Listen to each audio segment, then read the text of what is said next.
Good morning, Huntington High. I'm Austin McLeod. And I'm Nick Maynard, and welcome to H-Town Now.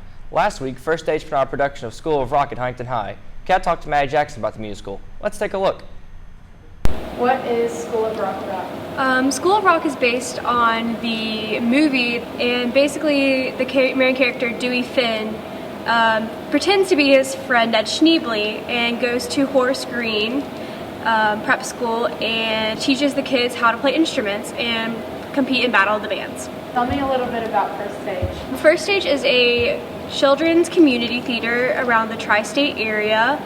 We take kids from kindergarten to your senior year, and we just get together and do 3 shows a year, basically. How did you get involved with First Stage? I was first introduced to First Stage through my neighbor, who was a really good friend of mine. She was like, hey, just come and try out for the show, and I was like, well, okay, and that just kind of happened from there on, and I stuck with it. What's your role in the play? I play Mrs. Shinekoff, and she's one of the teachers of Horace Green, and I just make sure everything kind of runs smoothly in the school. What would you say to someone who might be interested in trying theater? Oh, if you're interested in theater, I say go out and do it. It's something that gets you out of your shell, and you gain so much confidence. Like right now, I probably wouldn't be doing this. So I just say go for it. It's always worth a shot, and even if you don't make the show, just keep trying. School of Rock is currently on Broadway in New York, which is a huge deal. And most of the time, community theaters don't get to do a show that's currently on Broadway. So that's a great opportunity First Stage has had. And also, all of the band playing is live instruments played by the children of the show, and that includes our pit band as well. School of Rock is very unique by having a lot of children play adult characters. It's a lot of fun, and it gets you pumped up. All these songs are really upbeat, and we just really hope that even the audience will get up and be clapping with us, because it's so much fun.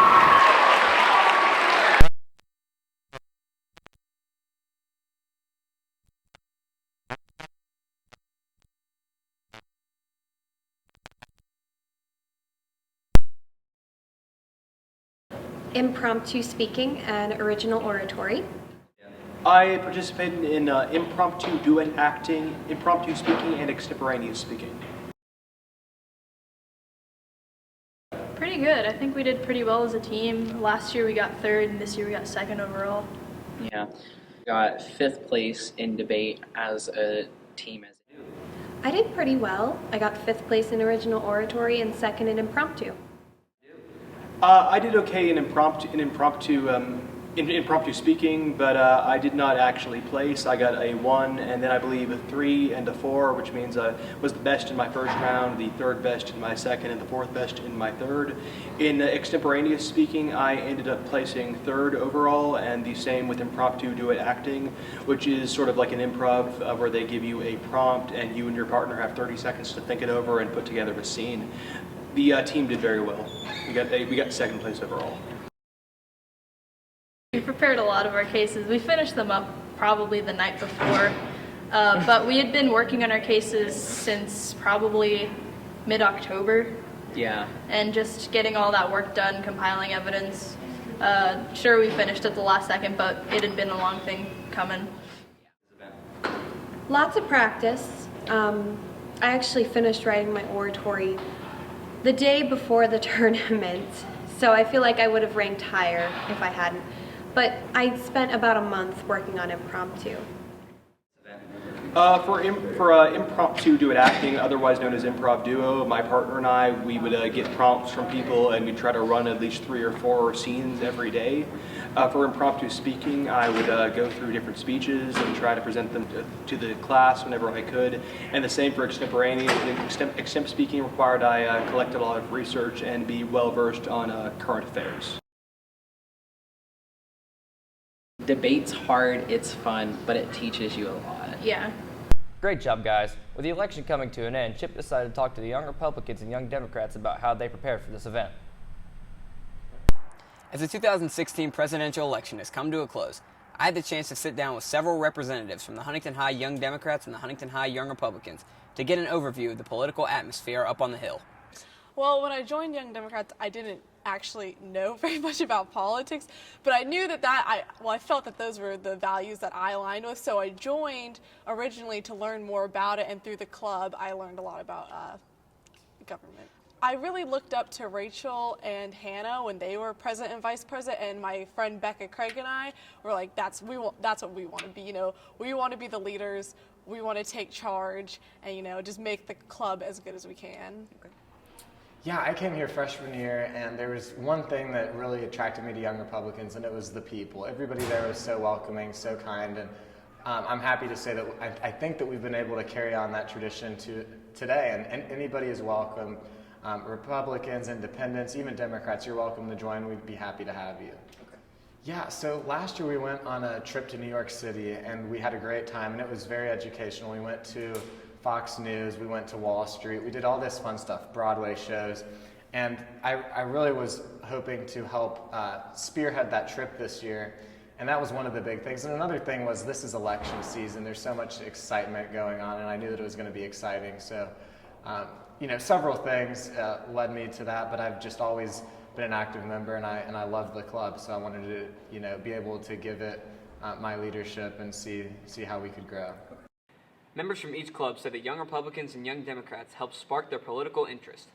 I think Young Republicans is a great thing for people to get a hold of so they can realize, you know, what's going on. Like, just with this recent election, this was a great time to be in it, so you can learn where you stand and where your morals are. I wanted to join Young Democrats so I could be a part of politics in the local community and around our area, because I wanted to have a better understanding of how it worked. Both clubs went the extra mile to make their mark on the local elections. What we've done so far is a lot of election stuff, more for local than for you know, federal, because we can't really get too involved with that. So right now we've done a lot of local elections, door knocking, phone banking, you know, going to parades and stuff like that, but we have trips and other events planned. Yeah, so this year, as I said, it's election year, or it was, and we did a lot of volunteering at the Republican headquarters downtown. We you know, did some campaigning for individual candidates, and you know, also some more fun and exciting things. We came to my house, watched the debates together, just a lot of camaraderie, a lot of just, you know, making new friends. I made a ton of new friends this year, you know, freshmen, sophomores, even seniors that I didn't know yet. So I mean, it's been a great year. It's always good to see young people being politically active in the community. Keep up the good work, guys. Thanks, Chip. This week I decided to talk to one of our new teachers on the Hill for this week's Teacher Spotlight. Here's the scoop. On this edition of Teacher Spotlight, I sat down with Mrs. Epperly to talk about biology in her herpetology class. I sat down with one of her students to talk about how her biology classes ran.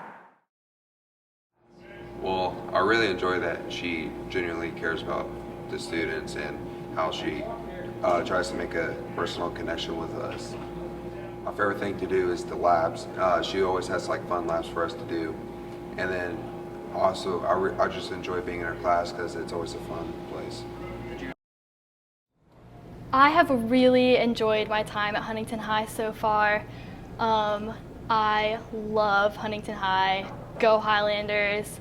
I've been to a lot of different schools. I'm not from around here, and I love Huntington High so much. So the photosynthesis wrap was a project where the student could choose whatever way they wanted to communicate photosynthesis.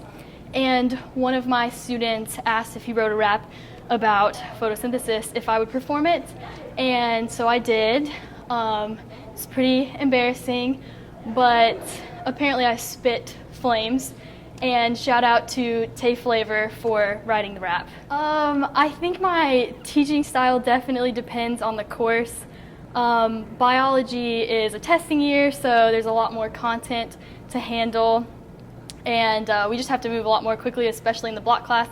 Herpetology is a lot more project-based, hands-on, so definitely a different style of teaching for both. I think the thing that surprised me the most about Huntington High is that people can kind of like trash Huntington High outside of the school, but I have been so pleasantly surprised by the students, the administration, the faculty. People act like Huntington High, oh man, but it's an incredible school, and I've just been really pleasantly surprised by my experience here and just the support I've had and just how incredible my students are. We hope to have you on the Hill with us as long as we can, Mrs. Epperly. With the football season coming to an end last Friday with a loss to South Charleston, Michael decided to recap the football season with a couple of the football players. Here he is with the story. Last week, our Highlanders were defeated by the South Charleston Eagles 31-28. I got to talk with some of the players and have them recap the season for us. I'm here with senior quarterback Brandt Adkins, and I want to ask you, what was your favorite moment this season? My favorite moment would probably have to be when we went into Valley week 2 and came out with a win. I'm here with HHS all-time leading rusher Jaden Hayes, and I want to ask you, what was your reaction to losing on Friday? My reaction, of course, it wasn't good, but what makes me even more upset is I couldn't be out there to battle with my brother, so, that hurt. What was your reaction when you broke the most yards and most carry records? It was great. I felt like it was a great achievement. Not many people have the chance to do that, so I'm blessed. How are you preparing for next season? Come January when we go back out for conditioning, work harder and go harder in the weight room. Do you have any advice for the people playing next year? Work hard. It ends fast, I promise you. Thanks, Michael. Well, that's all the time we have for this week. Have a great rest of your day and Thanksgiving break. And as always, go Highlanders.